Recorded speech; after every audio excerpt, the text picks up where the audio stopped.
안녕하세요. 회사 동료를 통해서 이곳을 알게 되어 하루도 빠짐없이 사연을 듣고 있는 30대 후반의 여성입니다.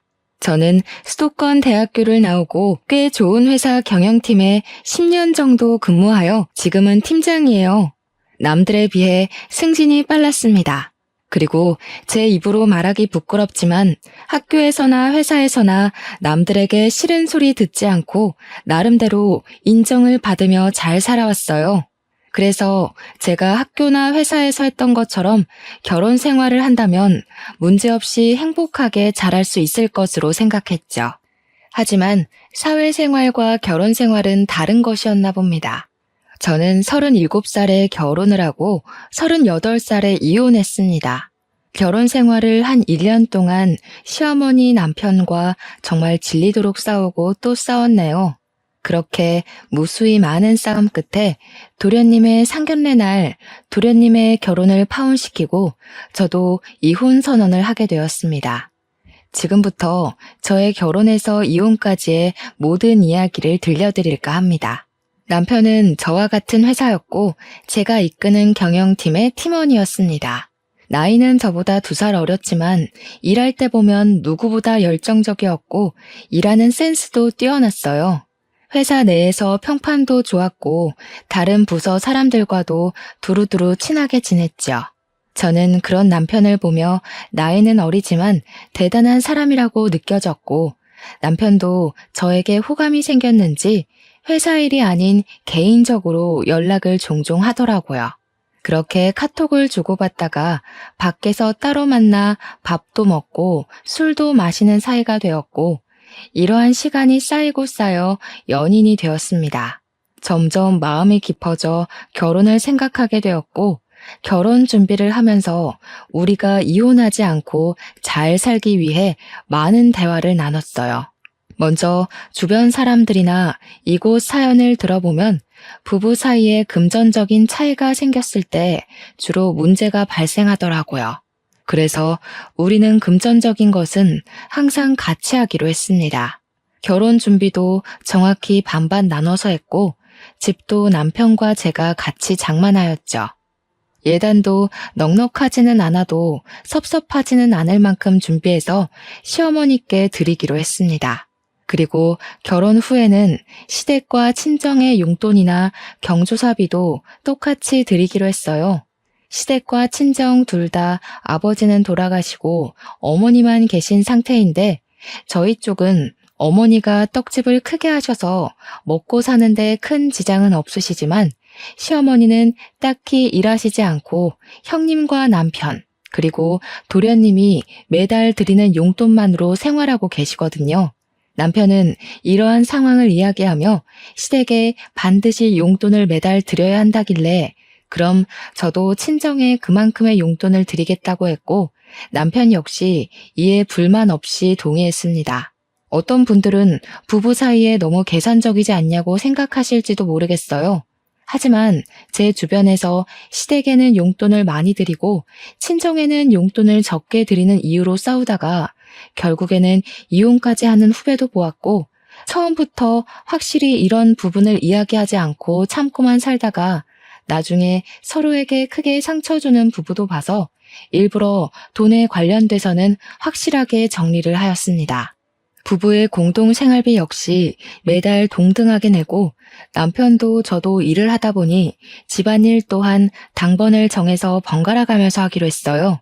이렇게 우리는 결혼 전부터 부부 생활에 대해 많은 이야기를 나누고 최고의 합의점을 찾아 우리의 생활 규칙을 완벽히 정한 뒤에 결혼했습니다. 결혼식을 마치고 남편과 팔짱을 끼고 행진할 때 이 남자와 앞으로 살 날이 너무 기대되었고 설레었어요. 신혼여행을 가서도 남편과 저는 그저 행복했고 앞으로도 이렇게 우리는 함께 웃으며 잘 살 줄 알았습니다. 신혼여행 후 한국으로 돌아온 우리는 먼저 친정으로 향했습니다. 결혼식 전에 신혼여행을 마치면 친정에서 먼저 1박을 하고 시댁으로 넘어가 1박을 하기로 약속을 했었거든요. 이 부분은 시어머니와 친정엄마한테도 미리 말씀을 드린 상태였고 분명히 그때 두 분 다 알겠다고 하셨습니다. 그래서 계획한 대로 먼저 친정에 가서 인사를 드리고 같이 저녁을 먹고 있는데 시어머니한테 전화가 왔어요. 전화를 받아보니 오늘 신혼여행을 마치고 귀국하는 날인데 왜 집에 안 오냐고 하시길래 친정에서 먼저 1박을 하고 이바지 음식을 받아서 내일 시댁으로 갈 것이라고 얘기했죠. 그랬더니 시어머니께서 너희 마음대로 그렇게 정하면 어쩌냐고 하시더라고요. 저는 결혼식 전에 미리 말씀드렸고 어머니도 그때 알겠다고 하시지 않았냐고 했더니 그런 소리 들은 적 없다고 하시는 게 아니겠어요? 그러면서 원래 결혼하면 시댁에 먼저 와야 한다며 음식도 이미 다 해놨고 친정과 시댁이 멀지 않으니 바로 오라고 하셨습니다. 그런데 이미 친정의 짐도 다 푼 상태에서 밥을 먹고 있었는데 갑자기 어떻게 다시 갑니까? 그래서 시어머니께 죄송하지만 이미 말씀드린 부분이고 지금 시간도 늦었으니 내일 가겠다고 했습니다. 그러자 시어머니는 씩씩대며 그냥 전화 끊어버리셨어요.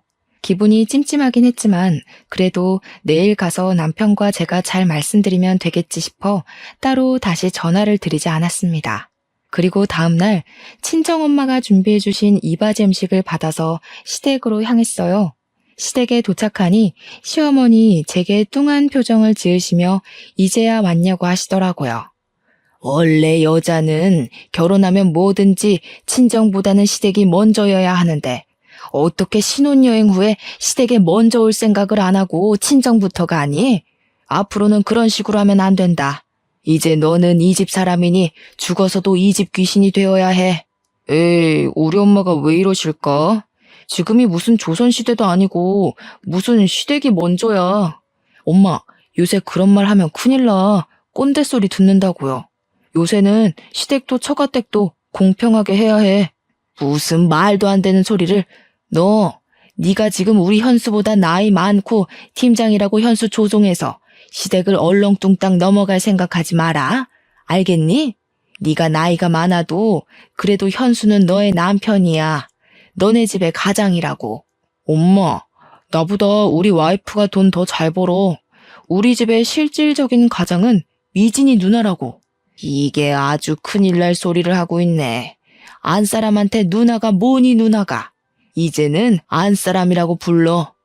그리고 너네 집의 가장은 너야. 네가 돈을 더 적게 벌어도 그래도 넌 이 집의 장남이자 가장이라고. 그리고 미진이 너도 이제 현수라고 하지 말고 꼬박꼬박 현수 씨라고 존칭 써. 남편은 시댁이 우선시 되어야 한다는 시어머니의 발언에 열심히 제 편에서 말을 하려 했지만 시어머니는 꿈쩍도 안 하고 오히려 분위기가 더 안 좋아졌어요. 솔직히 시어머니의 말이 달갑게 들리지도 않았고 평소 같았으면 조목조목 따지고 대판 싸웠겠지만 결혼 후 처음으로 시댁에 오는 자리이고 남편도 열심히 노력하는 것이 보여서 그냥 가만히 있었습니다. 그 뒤로도 시어머니는 이바지 음식을 직접 만들어 와야지 업체에다가 사는 게 어딨냐면서 뭐라고 하셨어요. 친정엄마가 떡집 때문에 바쁘셔서 직접 요리를 못 하시긴 했지만 이바지 음식으로 유명한 업체에다가 비싼 돈 들여서 일부러 준비해 주셨거든요. 그런데 그런 음식을 가지고 뭐라고 하시니 기분이 많이 상했습니다. 그래도 남편이 중간에서 시어머니의 말을 잘 막아줘서 그냥 꾹 참으며 아주 불편하게 시댁에서의 첫날 밤을 보냈습니다. 우리는 모든 일정을 무사히 마치고 다시 일상으로 돌아왔어요. 저와 남편은 결혼 전에 약속한 대로 공동 생활비도 동등하게 내고 집안일도 같이 하며 나름 즐겁게 생활하고 있었습니다. 그렇게 한 달 정도 후 시댁과 친정 식구들을 모시고 집들이 하기로 하고 먼저 시댁 식구들을 초대했습니다. 제가 직접 음식을 다 하고 싶었지만 평일에는 일하느라 바빠서 어쩔 수 없이 밀키트를 사서 상을 차렸어요. 상이 얼추 차려지니 도련님은 회사에 급한 일이 생겨서 가지 못하겠다고 전화가 오고 시어머니와 형님만 오셨습니다. 시어머니는 집을 둘러보시다가 부엌에 있던 밀키트 포장지를 보시고서는 사람을 초대했으면 직접 음식을 만들어야지 무슨 밀키트를 쓰냐며 뭐라고 하셨어요. 형님은 요새는 밀키트도 잘 나오고 무엇보다 회사 다니느라 바쁜 사람인데 어떻게 장보고 음식을 만드냐고 하며 제 편을 들어주시더라고요. 하지만 시어머니는 나는 젊을 때 애도 보고 어른도 모시고 요리도 직접 다 해다가 먹었는데 그게 그렇게 어렵냐며 뭐라고 하셨습니다. 그리고서는 일단 배고프니 밥을 먹자고 하는데 정말 국물 하나 남기지 않고 싹싹 긁어 드시더라고요. 식사를 마치고 뒷정리를 하는데 원래 오늘 설거지 당번이 남편이었으나 집들이 때는 혼자서는 힘들 것 같아 같이 하기로 했습니다. 그래서 저는 그릇을 옮기고 남편이 설거지를 먼저 시작하려고 고무장갑을 끼고 있었어요. 현수야, 너 지금 이게 뭐 하는 짓이야? 네가 지금 설거지를 한다고? 네 마누라가 있는데 네가 왜 설거지를 해? 엄마, 당연히 우리 집이니까 내가 설거지 해야지. 그리고 오늘은 원래 내가 설거지 당번인 날이야. 뭐? 설거지 당번? 원래 돈 버는 남자는 설거지 하는 거 아니야. 얼른 고무장갑 벗어. 그리고 미진이 네가 해, 네가. 어머니, 제가 집에서 노는 사람도 아니고 저도 현수랑 똑같은 회사에서 일하는데 현수는 왜 설거지를 하면 안 되고 제가 다 해야 해요? 우리 집인데 당연히 우리 같이 설거지 해야 하는 거 아닌가요? 이게 지금 어디서 말대꾸야? 원래 설거지는 당연히 며느리가 하는 거다. 며느리가. 얼른 네가 해. 그리고 지금 나이 많다고 유세니? 네 남편한테 현수가 뭐니 현수가? 현수 씨라고 불러. 엄마 도대체 왜 그래? 그냥 가서 누나랑 앉아서 과일이나 먹고 있어. 내가 하고 싶어서 한다고 내가. 누나, 얼른 엄마 좀 데리고 가. 시어머니는 형님의 손에 이끌려 부엌에서 나갔어요. 저와 남편 둘이 같이 설거지하는데 생각하면 할수록 시어머니의 말이 너무 화가 나더라고요. 그래도 남편이 설거지하면서도 자꾸 제 눈치를 보고 미안하다고 하고 또 무엇보다 제 편에 있는 것이 보이니 고마웠습니다. 설거지를 마치니 밖이 벌써 어둑어둑하더라고요. 이제는 시어머니와 형님이 집에 가셨으면 싶은데 일어날 생각이 하나도 없고 거실에서 TV를 보며 맥주를 마시고 계셨어요. 어머니, 밖에 어두워졌는데 언제 집에 가실 거예요? 내일 월요일이라 저희도 이제 좀 쉬고 출근 준비도 해야 해서요. 집에 가기는 뭘 가? 오늘 여기서 자고 가야지. 설마 집들이에 초대해놓고 잠도 안 재워주고 보내려고? 엄마, 오늘 자고 가는 거야? 집에 내일 아침에 마땅히 먹을 것도 없는데 괜찮겠어? 나는 엄마 우리 집에서 주무시고 가는 거 좋기는 하지만 혹시라도 엄마 불편할까봐 걱정되네. 난 여기도 편해. 내 아들 집이 내 집이고 그런 거지 뭐. 그리고 집에 이제 와이프가 있는데 기본 밑반찬은 있어야지 그것도 없니? 도대체 살림을 하는 건지 마는 건지. 내일 아침은 그냥 간단히 라면을 먹던가 하고 얘 며느리야. 집에서 편하게 입을 옷 좀 줘봐라. 시어머니와 형님은 집에 갈 생각이 정말 하나도 없어 보였습니다. 저는 일단 남편을 데리고 큰 방으로 갔어요. 그냥 오늘은 집에 가시라고 말해달라고 했더니 남편은 엄마인데 어떻게 쫓아내냐고 하며 오늘 하루만 이해해달라고 부탁하더라고요. 정말 짜증이 났지만 그래도 오늘 시어머니가 뭐라고 할 때마다 중간 역할을 잘해줘서 그냥 알겠다고 했습니다. 그날 밤 잠을 자야 하는데 시어머니는 밤늦게까지 맥주를 드시며 TV의 볼륨을 높여서 보시더라고요.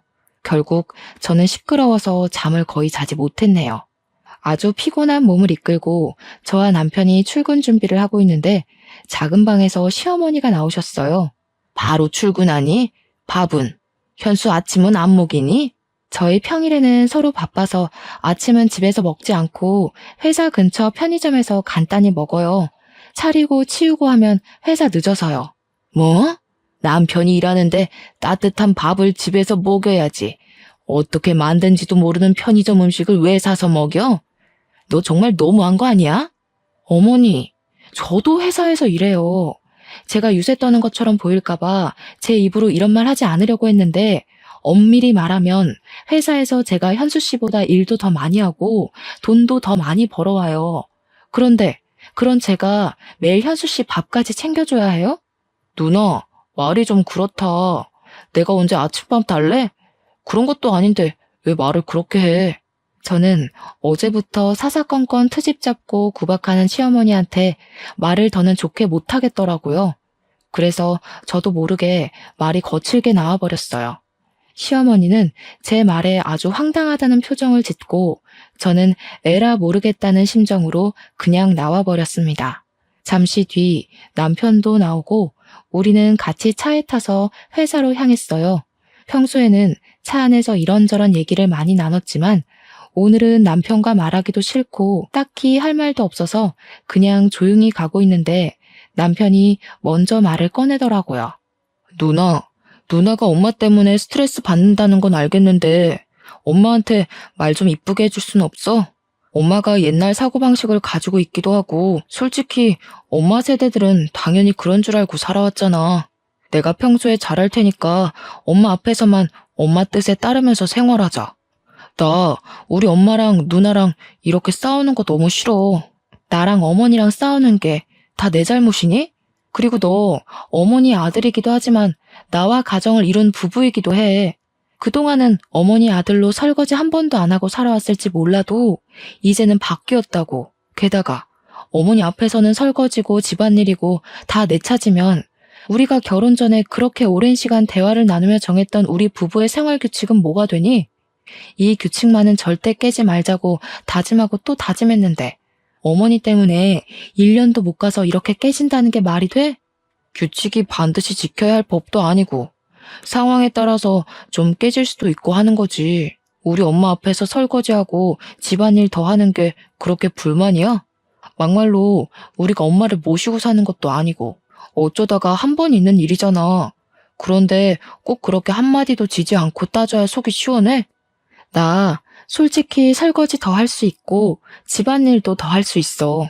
그런데 나는 설거지 횟수, 집안일의 비중 때문에 화가 나는 게 아니라 너와 내가 동등하게 같이 일해서 돈을 버는데 나는 며느리니까 아침밥도 차리고 설거지도 해야 하고 너는 남편이니까 아침밥 얻어먹어야 하고 설거지는 하면 안 된다고 하는 어머니의 마인드가 너무 싫어.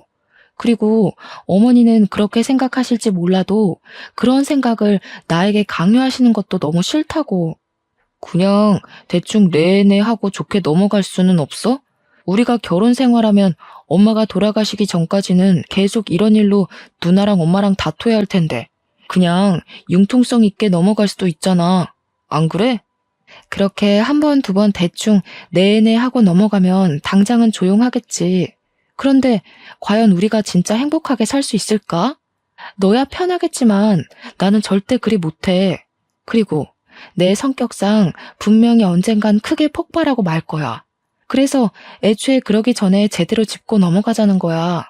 남편과 저는 서로의 생각의 차를 좁히지 못한 채 회사에 도착했고 바로 일을 시작했습니다. 그날은 거래처가 오전부터 방문해서 회의실에서 미팅하고 있는데 시어머니한테 전화가 왔어요. 하지만 제가 도무지 전화를 받을 수 없는 상황이라 무시했죠. 그렇게 1시간 정도 지난 후 무사히 미팅을 마치고 사무실로 가니 사장님이 저를 부르시더라고요. 제가 회의실에 있는 동안 제 자리에 전화가 쉬지 않고 계속 울려서 사장님이 받아보니 제 시어머니셨대요. 그런데 시어머니가 화가 단단히 나 계셨다면서 집에 무슨 일 있냐고 물으셨습니다. 저는 별일 아니라고 했더니 사장님은 집안일을 회사로까지 끌어들이지 말라며 한 소리 들었네요. 저는 일단 시어머니한테 전화를 걸었어요. 너는 내가 전화를 그렇게 했는데 안 받고 도대체 뭐 하니? 아무튼 그건 그렇고 너는 도대체 여자가 돼서 살림을 하는 거야 마는 거야? 아주 냉장고는 텅텅 비어있지 방은 개판이지. 서랍도 아주 엉망진창이더라. 뭐 있는 게 하나도 없다 하나도. 도대체 우리 현수 밥은 제대로 챙겨주는 것인지 현수 아내로서 한 일이 뭐가 있어? 어머니, 겨우 그거 따지시려고 그렇게 전화하신 거예요? 그리고 우리 집이 그렇게 엉망진창이면 그냥 집에 가시면 되잖아요. 아니 왜 집에 계셔서 그렇게 스트레스를 받으세요? 겨우? 현수 먹는 것인데 제대로 챙겨야지. 안 그래도 너네 집 꼬락서니 보기 싫어서 지금 집에 간다. 우리 현수 굶기지 말고 잘 먹여라. 알겠니? 죄송하지만 저는 현수 씨의 엄마가 아니라 배우자입니다. 그리고 현수 씨가 아기도 아니고 제가 왜 밥을 먹여줘야 합니까? 어른인데 배고프면 알아서 먹겠죠. 그리고 지금 회사라서 더는 전화 못 받습니다. 회사로 더 전화하시면 어머님의 귀하신 아드님도 곤란해질 테니 그리 아세요. 저는 시어머니한테 하고 싶던 말 다 하고 전화를 끊고 다시 일하려는데 남편과 같이 한 사무실에 있기 너무 불편하더라고요. 그 전날 잠도 못 잤고 일은 많고 시어머니는 난리를 치시는데 지금 생각해도 그날 무슨 정신으로 일을 했는지 모르겠네요. 그리고 시간이 흘러 그 주 주말이 되어 친정의 집들이 날이 되었습니다. 저는 이번에도 음식을 준비할 시간이 없어서 밀키트로 음식을 대신했어요. 저희 엄마는 시어머니와는 다르게 음식 준비하느라 고생 많았다고 하시며 제가 평소에 좋아하는 밑반찬을 한가득 챙겨오셨더라고요. 기분 좋게 식사를 마친 뒤 시어머니도 1박을 하고 갔으니 친정엄마도 1박을 하라고 이야기했어요. 그런데 남편의 표정이 좋지 않더라고요. 친정엄마는 남편의 눈치를 보다가 그냥 여기보다 집이 편하다며 집에 가버리셨답니다. 저는 남편에게 너무 서운했어요.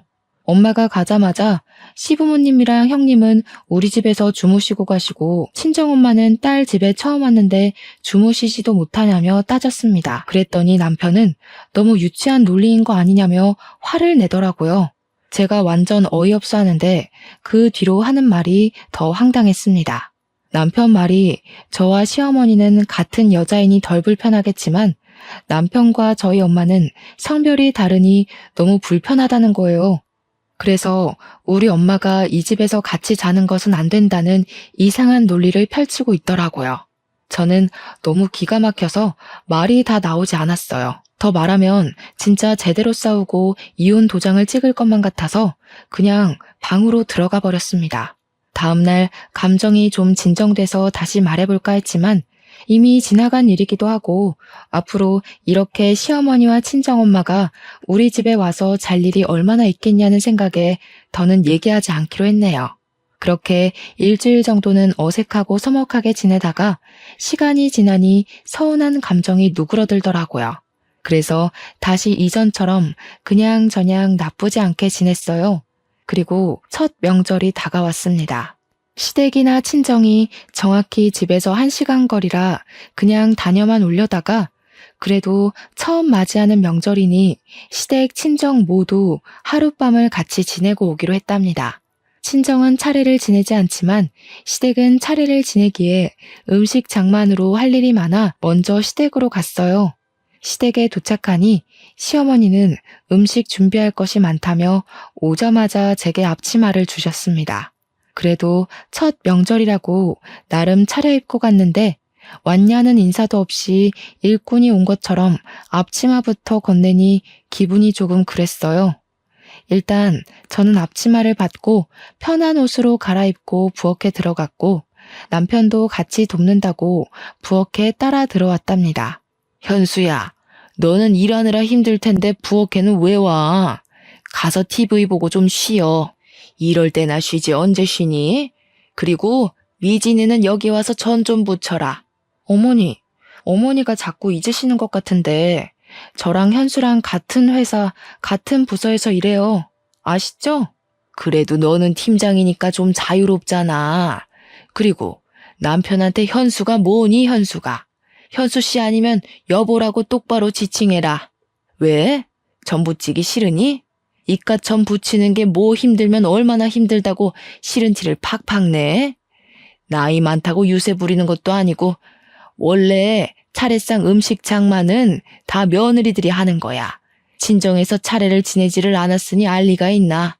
시어머니는 남편과 제가 같이 일하는데 남편한테는 쉬라 그러고 저한테만 부침개 붙이고 음식 장만을 하라고 하셨습니다. 남편도 자신이 부엌에 있으면 제가 곤란해질 것 같다며 도련님과 함께 거실에서 TV를 보고 과자를 먹고 놀고 있었어요. 결국 제가 며느리라는 죄로 혼자 전을 다 부쳤네요. 그러고 잠시 쉬려는데 이번에는 친척들이 오셨어요. 시어머니는 친척들 오셨으니 저녁상을 차리라고 하시더라고요. 그래서 저는 음식을 준비할 테니 남편에게 상을 피고 수저를 놓아달라고 부탁했더니 남편은 친척들에게 잡혀서 이런저런 이야기 듣느라 거실에 앉아 아무것도 안 하고 있었습니다. 결국 또 저 혼자 상을 피고 수저도 놓고 음식도 놓고 하며 상을 차렸답니다. 상을 다 차리고 저도 뒤늦게 앉아서 밥을 먹으려는데 친척 어르신이 물 좀 갖다 달라고 하셨어요. 솔직히 물 정도는 남편이 좀 움직여서 갖다 줄 수 있지 않나요? 그런데 남편은 친척들 사이에 딱 앉아서 열심히 밥만 먹고 있었더라고요. 시어머니는 저한테 얼른 가져오라고 하고 친척들도 다들 절 쳐다보시고 계시길래 저는 밥을 먹으려다가 다시 내려놓고 물과 컵을 가져왔답니다. 그다지 기분 좋지 않게 식사가 마쳐지고 나서 친척들은 그냥 상 뒤로 빠져서 수다를 떨고 있었습니다. 저도 같이 앉아 있으려니 시모가 얼른 상 치우고 설거지를 하라고 재촉하시더라고요. 이건 좀 아닌 것 같다는 생각에 남편에게 설거지는 같이 하자고 했어요. 남편은 조금 당황한 표정을 짓다가 알겠다고 하며 부엌으로 가려고 하자 시어머니는 친척들 다 계시는데 장남이 모양 빠지게 무슨 설거지냐며 차라리 시어머니 본인이 하겠다고 하셨어요. 저는 마음 같아서는 시어머니한테 그럼 그러시라고 말하려다가 친척들도 있고 해서 마지못해 부엌으로 가서 설거지했네요. 저의 표정이 좋지 않자 남편은 계속 제 눈치를 보고 시어머니는 저를 계속 못마땅하게 여기시며 명절의 첫날이 지났습니다. 그리고 둘째 날 친척들과 남편, 도련님이 함께 차례를 지내고 식사를 마친 뒤 친척들이 가시길래 저도 친정에 가려고 짐을 챙기고 있었어요.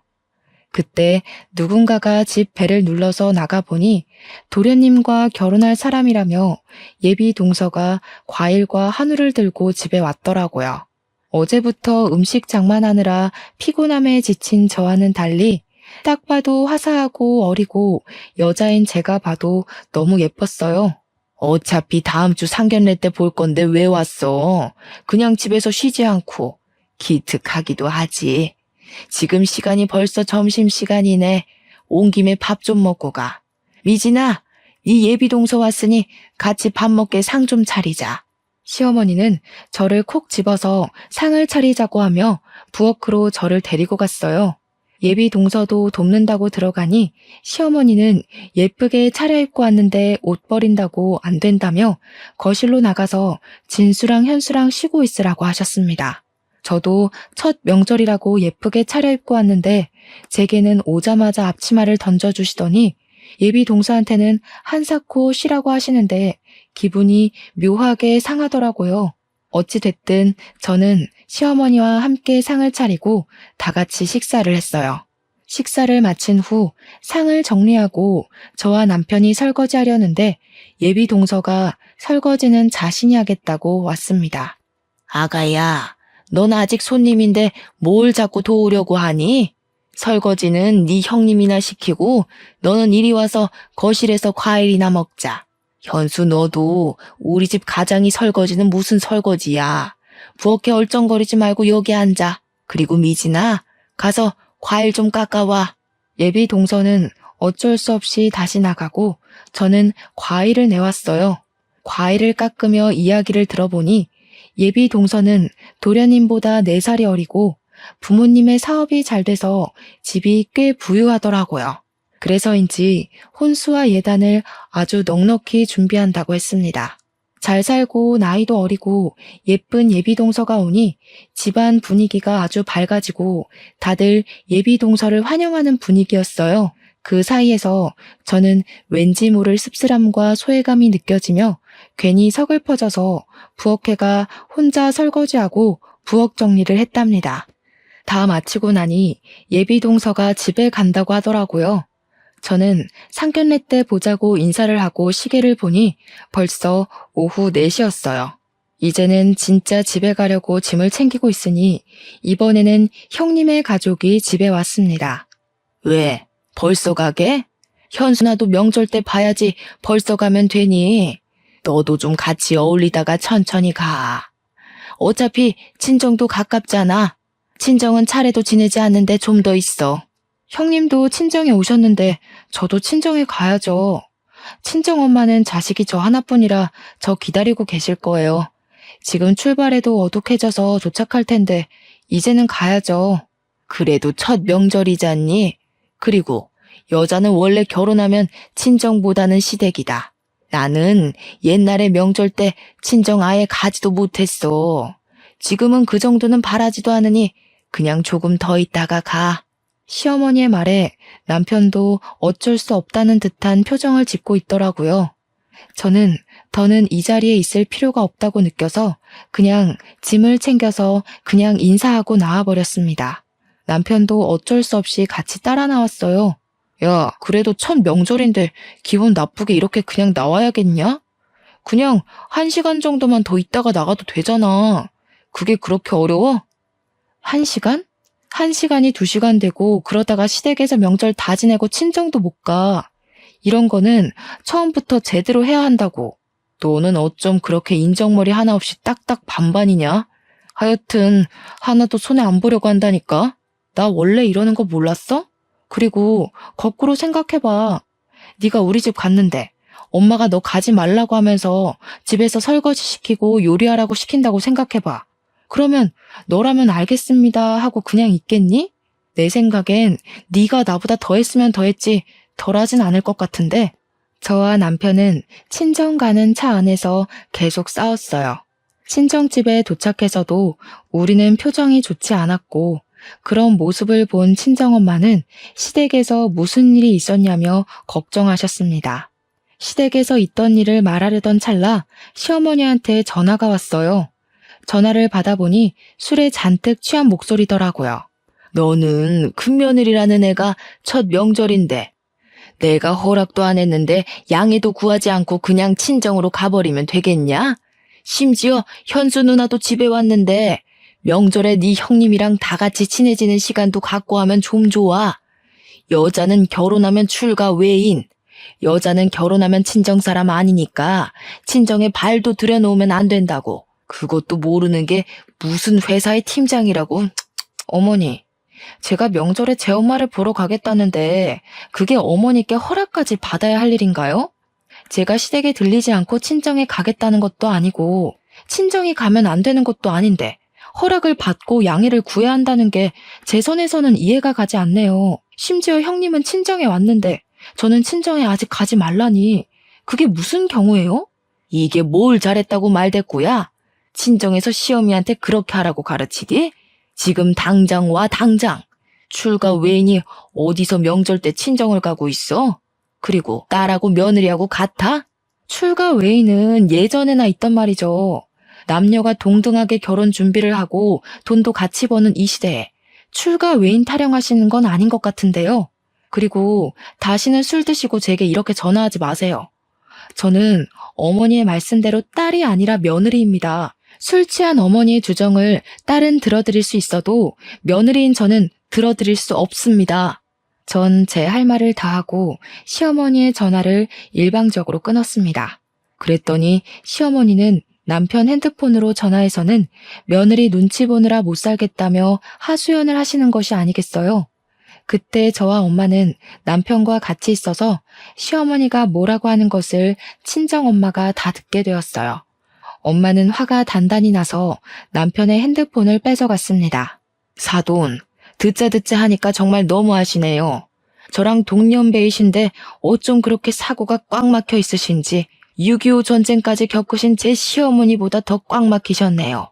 정말 제가 저희 딸을 그 집으로 시집 보낸 것이 너무 후회스럽네요. 일단 지금은 술 취하신 것 같으니 전화 끊으시고 더는 추태 부리지 마세요. 아시겠어요? 엄마는 술 취한 시어머니한테 따끔하게 한 소리하고 그냥 전화를 끊어버리셨습니다.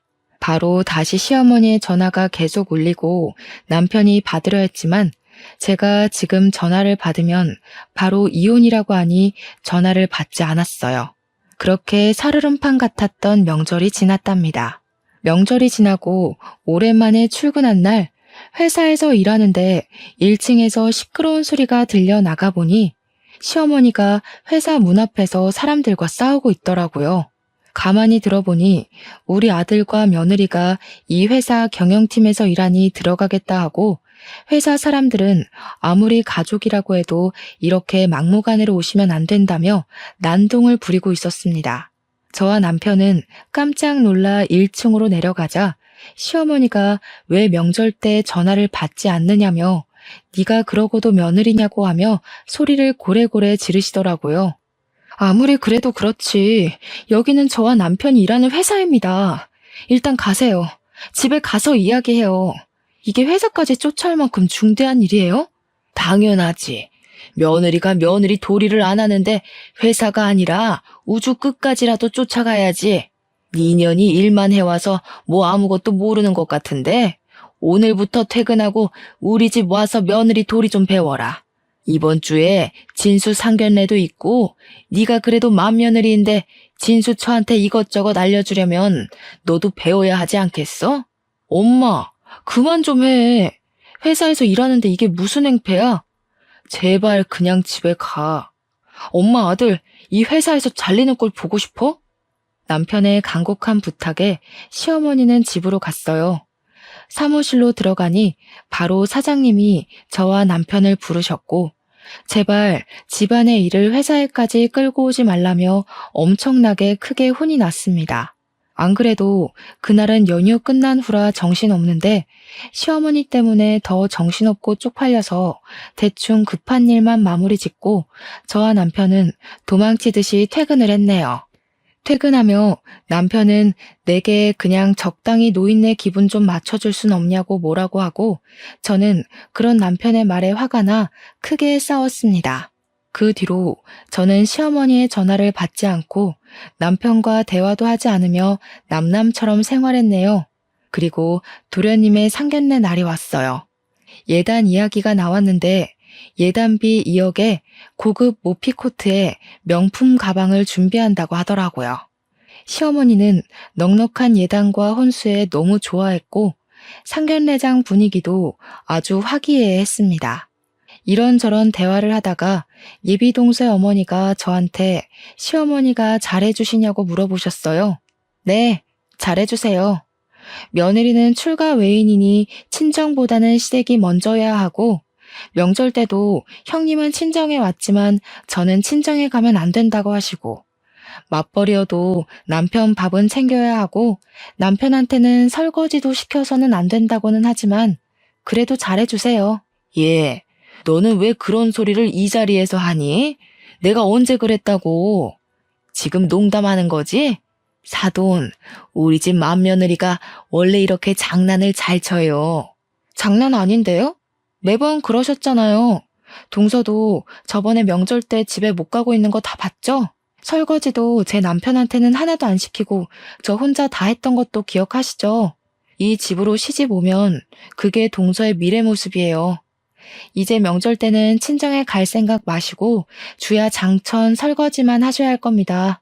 사돈, 아니에요. 설마 제가 그렇겠어요? 제가 맏며느리한테는 그래도 둘째 며느리한테는 안 그래요. 명절날 아주 칼같이 보내겠습니다. 원한다면 설과 추석 번갈아 가면서 와도 돼요. 맏며느리는 일만 해서 뭘 잘 몰라서 제가 가르친다고 그런 거고 우리 둘째 며느리한테는 안 그럴 거예요. 저와는 다르게 둘째 며느리가 넉넉하게 예단과 혼수 준비해 가서 그러신가 보죠? 우리 시어머니는 예단으로 며느리를 차별하는 그런 분이셨네요. 저는 성격이 좋지 않아서 그런 차별 대우 받고서는 이 집 큰며느리로 못 있겠네요. 죄송하지만 이제 며느리 노릇 못 해먹겠어요. 그쪽도 저처럼 고생하기 싫으면 얼른 도망치세요. 남편이 좋아도 시어머니 자리가 별로면 아무래도 힘들더라고요. 저의 폭탄 발언에 예비 동서 가족의 표정이 굳어지고 시어머니는 당황해 하시더라고요. 결국 예비 동서의 부모님은 이 결혼 생각해 보겠다고 하고 자리를 박차고 나갔습니다. 야, 너는 동생 상견례 자리에서 꼭 이렇게까지 해야 해? 진짜 독종이다, 독종. 이혼하자, 이혼해. 나야말로 바라던 바야. 어머니, 도무지 이 집에서 며느리 노릇 못하겠네요. 저는 며느리 자리 사표 내고 이혼하겠습니다. 이게 지금 얼마짜리 혼수랑 예단이었는데 네가 다 망쳤어. 이제 어쩔 거야? 어찌할 것이냐고. 얼른 따라가서 아니라고 말해. 아주머니, 내가 그동안 아주머니한테 당한 것들을 그대로 다 말한 것뿐인데 아니긴 뭐가 아닙니까? 저는 할 말 없습니다. 그럼 이제 갑니다.